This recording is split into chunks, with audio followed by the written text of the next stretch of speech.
Hello friends, once again you're welcome in our parts of speech class.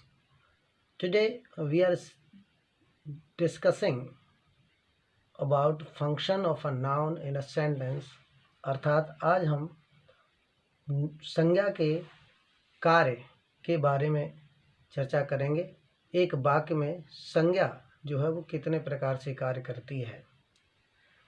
हम लोग देख रहे हैं कि there are 5 function of a noun in a sentence. एक वाक्य में संज्ञा के 5 कार्य होते हैं। 5 तरह से संज्ञा जो है एक वाक्य में कार्य कर सकती है। सबसे पहला सब्जेक्ट ऑफ अ वर्ब, अर्थात वर्ब के सब्जेक्ट के रूप में। यहाँ पर एक एग्जाम्पल दिया गया है, Jack writes a letter. Writes verb है, जैक नाउन है। राइट्स के सब्जेक्ट के रूप में जैक को प्रयोग में लाया गया है, अतः जो जैक है वो वर्ब राइट्स का सब्जेक्ट के रूप में यूज़ किया गया है। इसी तरह से हम दूसरे नंबर को देखेंगे, object of a verb. Object of a verb अर्थात संज्ञा जो होती है वो एक ऑब्जेक्ट ऑफ अ वर्ब के रूप में भी कार्य करती है। आप लोग यहाँ देखेंगे, रीड्स एक वर्ब है और बुक एक नाउन है जो रीड्स वर्ब के ऑब्जेक्ट के रूप में कार्य कर रहा है। नंबर तीसरे में ऑब्जेक्ट ऑफ अ प्रीपोजिशन। यहाँ पर प्रीपोजिशन टू है और टू के बाद में स्कूल एक नाउन के रूप में यूज़ किया गया है, अतः स्कूल वर्ड जो है वो टू का प्रीपोजिशन है। अतः हम लोग कह सकते हैं कि प्रीपोजिशन के ऑब्जेक्ट के रूप में स्कूल को यूज़ किया गया है। आगे देखेंगे, complement of a verb. Complement of a verb अर्थात एक क्रिया के पूरक के रूप में। एक सेंटेंस बिना पूरक के अधूरा माना जाता है। अगर हम इस सेंटेंस को मिलन इज अ बोल दें, मिलन इज अ गुड बोल दें, तो ये सेंटेंस जो है अपना कंप्लीट सेंस नहीं दे रहा है। अतः हमें कंप्लीट सेंस लेने के लिए क्या करना होगा, कंप्लीट सेंस लेने के लिए हमें कोई न कोई कंप्लीटमेंट ऑफ अ नाउन लाना पड़ेगा। तो हमें इस वर्ब का यहाँ पर जो इज यूज़ किया गया है वो वर्ब है और इधर में ये बॉय यूज़ किया गया है, यह एक नाउन है। अतः हम यहाँ कह सकते हैं कि मिलन इज अ गुड बॉय। तो जो बॉय है वो इज वर्ब का कंप्लीटमेंट है, अर्थात कंप्लीमेंट के रूप में यूज़ किया गया है। समझ में आया होगा। अगला देखिएगा, नंबर 5 में अपोजिशन ऑफ अ नाउन और अ प्रोनाउन। अपोजिशन का मतलब होता है नाउन संज्ञा या सर्वनाम के पास में बैठा लेना, अर्थात एक संज्ञा और सर्वनाम के पास में संज्ञा को रखना। हियर आप देखेंगे कि Milton a great poet was blind, अर्थात इस वाक्य में एक मिल्टन नाउन है, दूसरा पोइट नाउन है। यहाँ पर दो नाउन को एक दूसरे के पास में बिठा लेने का प्रयास किया गया है, जिसे हम लोग अपोजिशन बोलते हैं। अपोजिशन का उल्टा अपोजिशन होता है।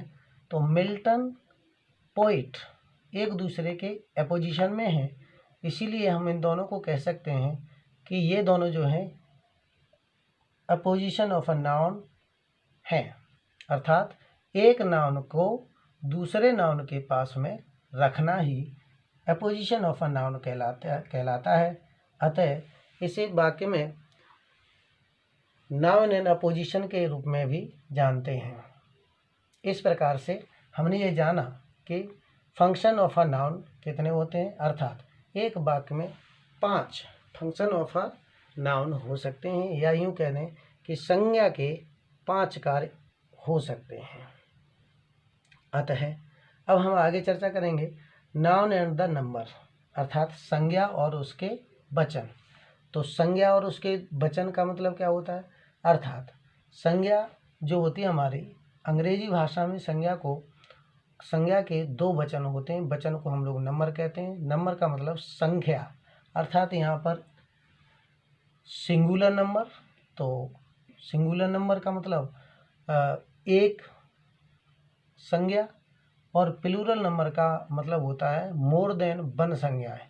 अर्थात जो सिंगुलर होता है वो एक संज्ञा का बोध कराता है, और जो प्लूरल होता है वो मोर देन वन संज्ञाओं का बोध कराता है।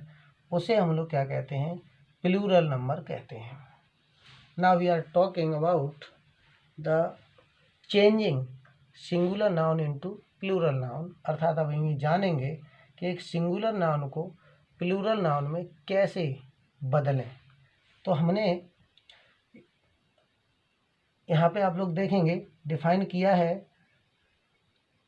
ट्रिक के माध्यम से आप सभी लोगों को बताने का प्रयास किया है, ताकि आप अच्छी तरह से इस ट्रिक के माध्यम से सिंगुलर संज्ञाओं को प्लूरल संज्ञाओं में आसानी से बदल सकेंगे, और साथ में ही इनको याद, लंबे समय तक याद भी रख सकेंगे। देखिएगा कैसे। सबसे पहला नियम ये होता है कि जनरली किसी भी नाउन के अंत में एस लगाकर हम लोग सिंगुलर से प्लूरल बना लेते हैं। जैसे यहाँ पर देखेंगे आप लोग, फैन तो फैंस, डॉग तो डॉग्स। अर्थात इन शब्दों के अंत में हमने एस लगा दिया है। जैसे फैन लिखा था तो फैंस हो गया, डॉग लिखा था तो डॉग्स हो गया, ठीक है कि नहीं। अर्थात इन शब्दों में हमने एस लगा करके इसका प्लूरल बना लिया है। मैं आप लोगों को एक बात बता देना चाहूँगा कि जितने भी नाउन होते हैं, मोस्टली नाउन सिंगुलर फॉर्म में होते हैं, उन्हें हम लोग प्लूरल में बनाने के लिए एस या ई एस या आई ई एस का प्रयोग करते हैं। तो यहाँ पर सबसे पहला नियम यही होता है कि किसी भी नाउन के अंत में एस लगा दें तो वो प्लूरल बन जाता है, ठीक है। लेकिन कुछ विशेष नियम भी हैं, कुछ विशेष शब्द हैं जिनके अंत में सिर्फ एस लगाने से वो प्लूरल नहीं बनेगा, बल्कि हमें कुछ अतिरिक्त शब्द भी लगाने पड़ेंगे। जैसे कि प्रीफिक्स या सफिक्स का प्रयोग करना होता है। जब किसी नाउन के अंत में एस या double S, S H, C H, X या जेड दिया हो तो प्लूरल बनाने के लिए ई एस लगाते हैं। अर्थात यहाँ पे मेरा कहने का तात्पर्य ये कि जब कोई संज्ञा है इंग्लिश में और उसका अंत किससे हो रहा है?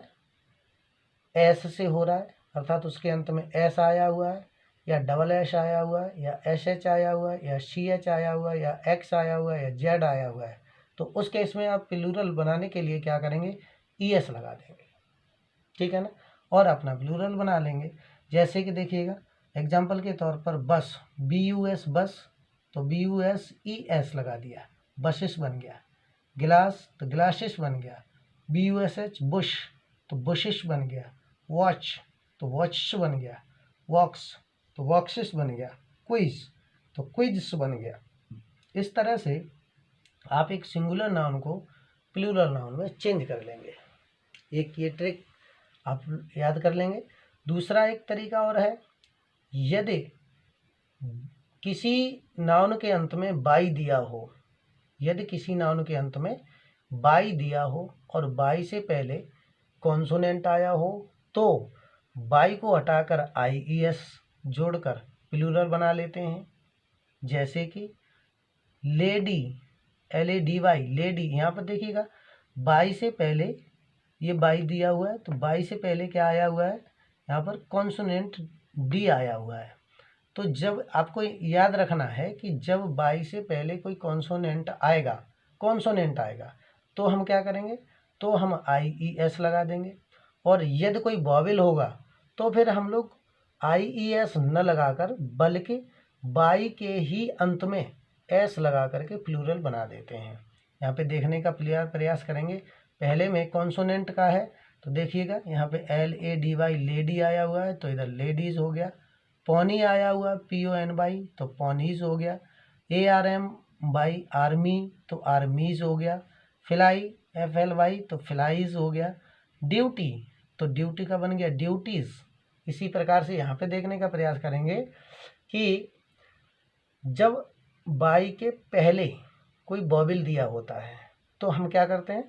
तो हम बाई को चेंज नहीं करते हैं, बल्कि बाई के अंत में ही एस लगा देते हैं और प्लूरल बना लेते हैं, जैसे कि टी ओ बाई टॉयज़, तो ये टी ओ बाई का एस लगा दिया तो ये टॉयज़ बन गया। वैली VALLE बाई तो वैलीज हो गया। मंकी MONKE बाई तो मंकीज हो गया। वे BA बाई तो बेज हो गया।